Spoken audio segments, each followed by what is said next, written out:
So guys, Gen Z don't really drink the way other generations have drank. Now, you might think heavy drinking is a rite of passage. I know, like when you're young, lots of people drink a lot of alcohol, but I think there's a huge shift in partying culture and in going out. And trust me, the impact is huge. All right, let's first of all start with what we know. Gen Z, based on statistics, based on numbers, they're drinking a lot less alcohol compared to older generations. There was a recent study done in America, and it shows that many young adults, they're prioritizing their health, wellness, over going out to bars, to clubs, and just guzzling the alcohol. And I think it's actually very fascinating to see. After all, when you think about it, people always associate youth and indulgence with recklessness, but not anymore. This generation is all about balance. So why the change? It's not just the fact that they want to stay fit, even though I do think fitness plays a huge role. Like, for example, if you are trying to lose weight and you're drinking alcohol, you're playing games, because drinking and working out, it don't go. But that's another story for another day. There's just a broader awareness of how alcohol really, guys, alcohol really affects your mental health.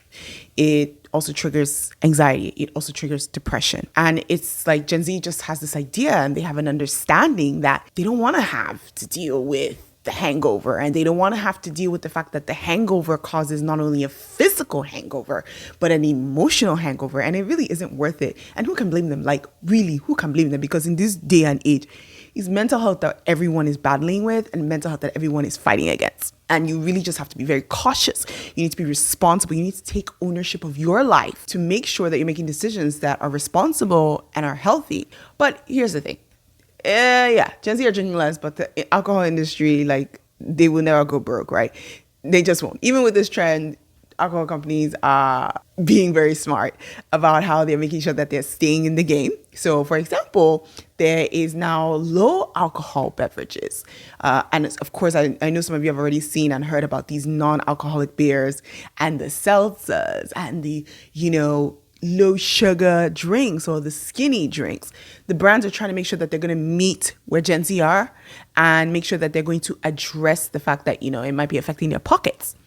And I think that makes sense. I think it's nice to see that. I wish that they had done it before. I don't know why. Are you telling me that you can sell an alcoholic drink with less alcohol? Why didn't you just do that before instead of making half the world alcoholics, right? I digress. But it's working really brilliantly. I feel like their generation, they're doing an amazing job of making sure that they understand what their values are. And Gen Z really value well-being. They value mental health. They value having the opportunity for self-care and just making sure that they're prioritizing their bodies over this idea of one night out and, making stupid decisions, especially when you are drunk or you're inebriated. Let me be honest. I really think it's something refreshing. I love it. I love it. I love it. I want to hear from you. If you are a Gen Zer, do you feel like you drink less than people who are older than you?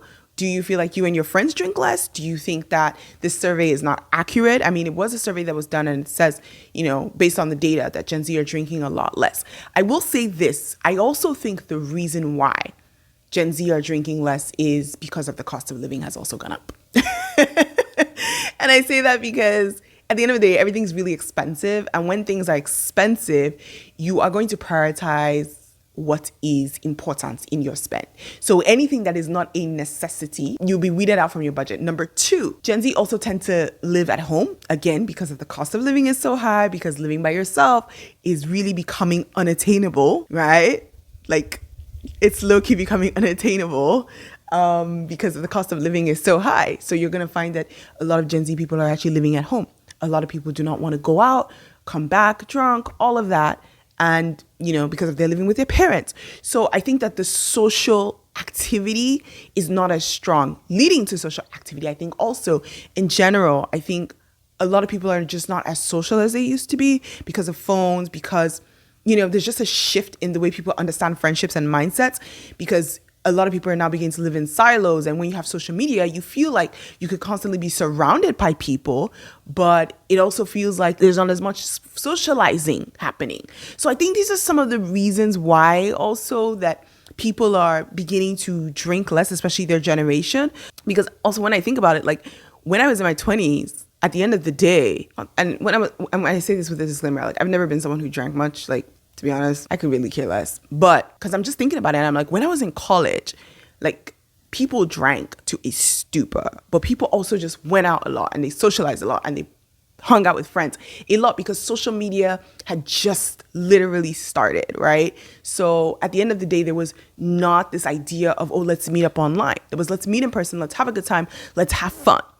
That was a huge thing. But I have to say, for Gen Z, I think it's a great thing because at the end of the day, I really do think that alcohol significantly affects mental health. And Gen Z really understand the fact that their mental health is very important. And they're also very in touch with the fact that there's a lot of stuff going on mentally and emotionally. And alcohol really does affect your emotional well-being as well.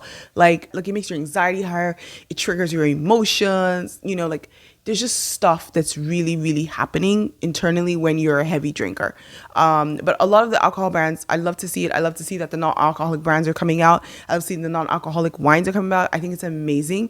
I think it's really exciting. So what are we taking from this? Gen Z, kudos to you guys for redefining culture around alcohol. I'm seeing the sober bars pop up and I love it. I feel like people should never feel like they have to drink and that drinking is a way of life. I feel like people should understand that you don't have to drink if you don't want to. You shouldn't have to. And I think it's even great that I remember when I was in college, people, if anyone who said they didn't drink, people would look at them and be like, you don't drink? Oh my gosh, you're a party pooper. Oh my gosh, you don't drink. I beg. And I'm just like, guys, I don't know why people always have that weird reactions to people who don't drink. And I'm like, nobody's there's always this feeling like people who say they don't drink are judging people who don't drink as oh, I don't drink, I'm better than you. Bro, someone has made a decision not to drink because of whatever reason they've made it. It has nothing to do with you. And there should be no reason why your conscience should be feeling guilty about it if you are fully at peace with the decision that you've made to drink. So kudos to anyone who's out there who's saying, I don't drink. Well done. Stick to it. Good job, guys. Because trust me also, later, as you get older, your body gonna thank you. But let me know your thoughts. If you're a Gen Z person, let me know. Do you drink? Do you not drink? That is it for today on The Scoop. Don't forget to subscribe. Don't forget to share this video. Don't forget to subscribe. Kisses. Bye.